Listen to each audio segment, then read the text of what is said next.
Hey there foodies, welcome back to my channel. Let's make some delicious mutton curry and soft and fluffy dal puri today. If you enjoyed this video, do give it a thumbs up, and if you haven't as yet, do subscribe to my channel. Let's get started.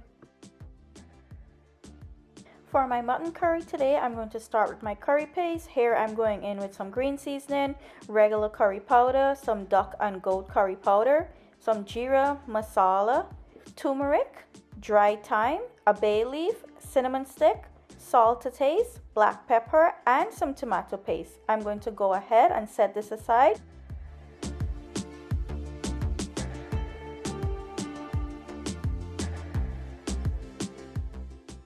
And here I have my mutton that has already been thoroughly washed and cleaned and drained very well.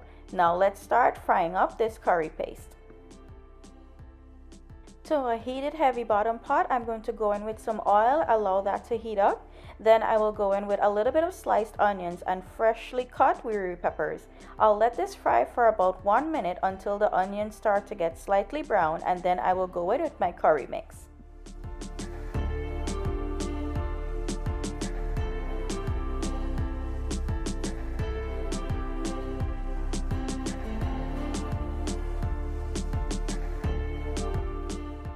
To my curry mixture, I'm going to go in with a little bit of water to help it fry down. I will cook this until it comes back together nice and dry and all of the spices are nicely fried. Additionally, I will go in with a little bit of shallow to fry with my masala to add extra flavors.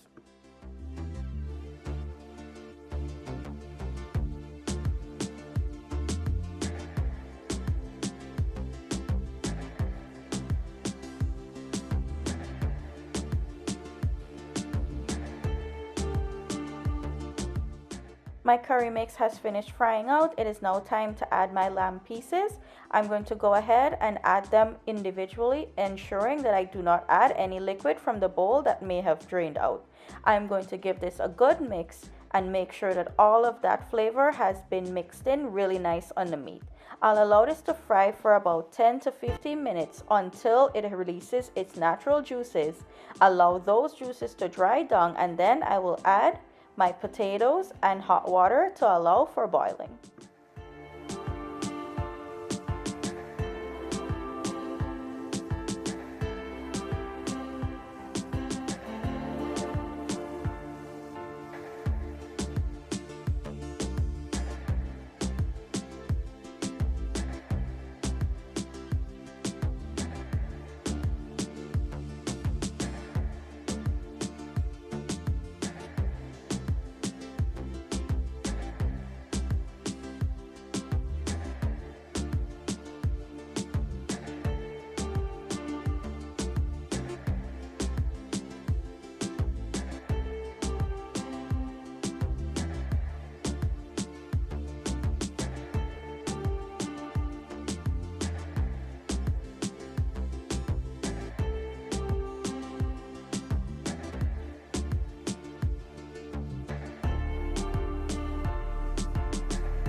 My pieces are nice and fried out. I'm going to go in with my hot water to allow my curry to boil. I will allow this to go until the meat is nice and tender. This may vary for you depending on the age of the lamb that you're using or mutton. So this took about an hour and a half to boil for me because I allowed it to go nice and slow so that flavor can get into the meat.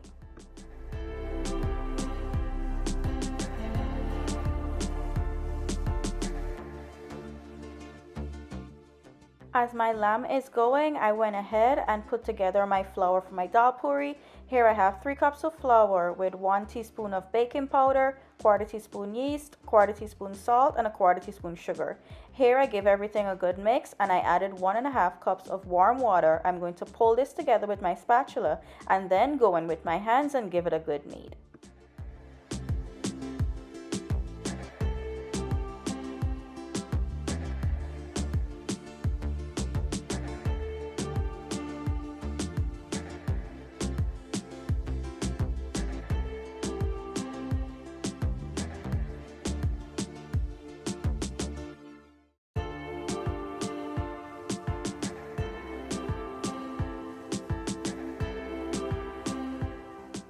my clean silicone mat, I went ahead and add a sprinkle of flour. I'm going to turn my dough over and give this a good knead. For dal puri, you want to make sure that you knead the flour very well until it's smooth and that gluten is developed. If this step does not go right, you're going to end up with a dry and hard dal puri possibly. I'm going to continue to knead this until all of that dry flour is worked in and my dough is nice and soft. This is what it's looking like after kneading just for about 5 minutes. As you guys can see, it springs back to the touch. I'm going to add this back to the bowl that I mixed it in, cover it with a towel, and put it in my microwave to rest for 30 minutes.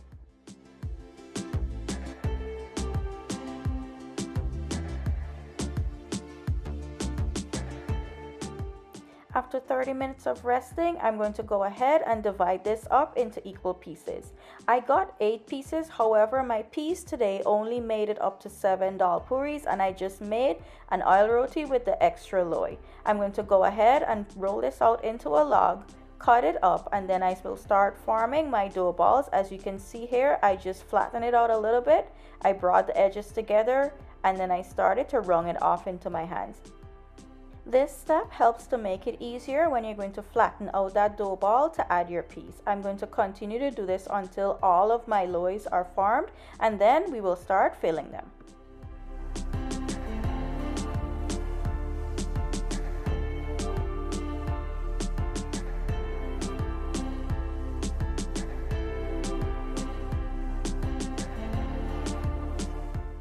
I'm done forming my loaves and I like to damp a tissue and cover them so they do not get that dried crackle texture on top. Here I have my piece filling. I did this in my food processor. At the end of the video, I will link an in-depth recipe on how I make my dal puri and how I grind my peas with my food processor. It is a little hot right now and I'm going to go ahead and keep moving it around until it's fully cooled off. My peas is nice and cool now. I'm going to go ahead and show you guys how I fill my first loy. I'll move my peas aside, sprinkle a little bit of flour on my surface there, and what I'll do, I'll pat my loy into that flour, ensuring that it doesn't stick to my hand. After that, I will just take it in between my fingers and I will space it out into a nice, decently round disc.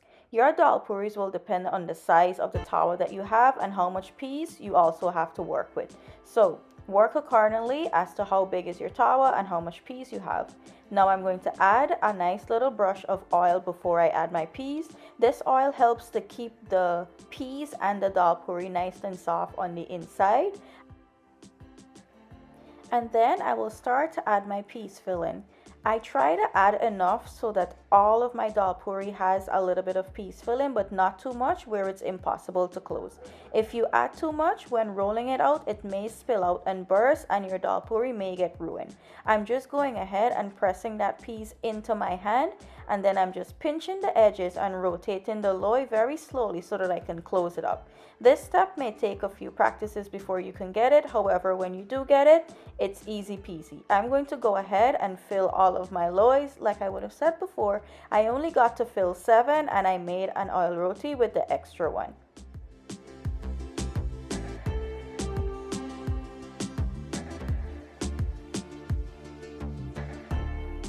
After filling my loaves, let's check on my curry. Everything is nice and tenderly boiled. Here I'm just going to allow my potatoes to boil a little bit more and for my gravy to get a little bit more thick. As you guys can see, I went ahead and tested a piece of the meat and the spoon went through perfectly. I'm going to allow this to continue to boil for the next 20 minutes and that will complete my hour and a half that this took for me to get it to get nice and soft.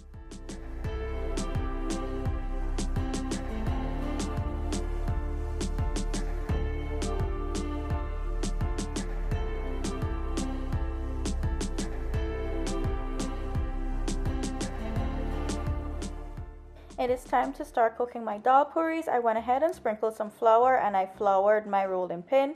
I'm just going ahead and taking my first loy and gently pressing it down on that flour to make sure it's nice and coated and nothing sticks.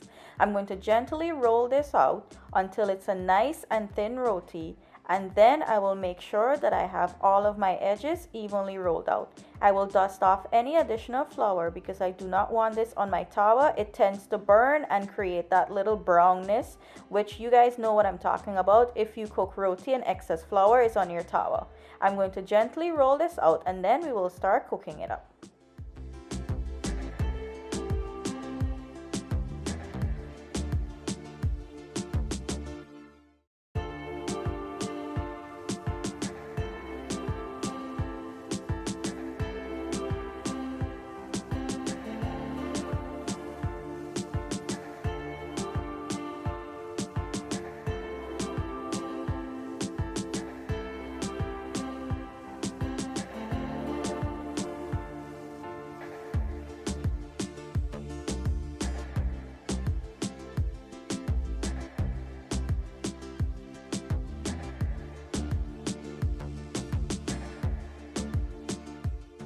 To my hot tawa, I went ahead and added some oil to start cooking my dal puri. I will add my first puri to my tawa, allow that to go for about 1 minute on that side, flip it over, add some oil, allow that to go just for about half of a minute, flip that side, add some more oil, and then I will flip it back again, and just as easy as that, my dal puri will be done. Some of my puris do not always swell, however, they are always soft and they're always delicious. If you're making any type of roti and it doesn't always swell, that is perfectly fine. As long as you come out with an end product that you're satisfied with, that is all that matters.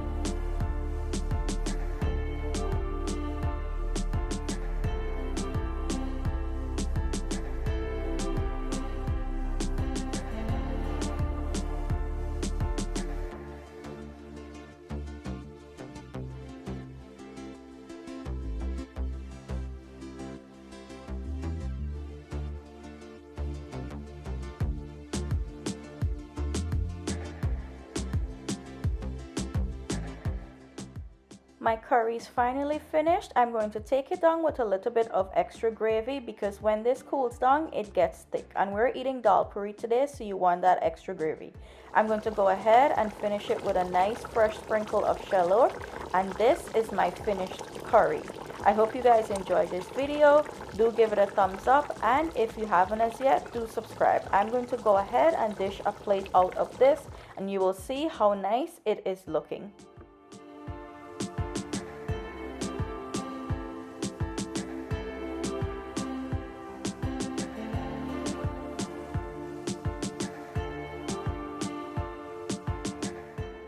And as always, thank you guys for watching. I'll see you on the next one. Bye.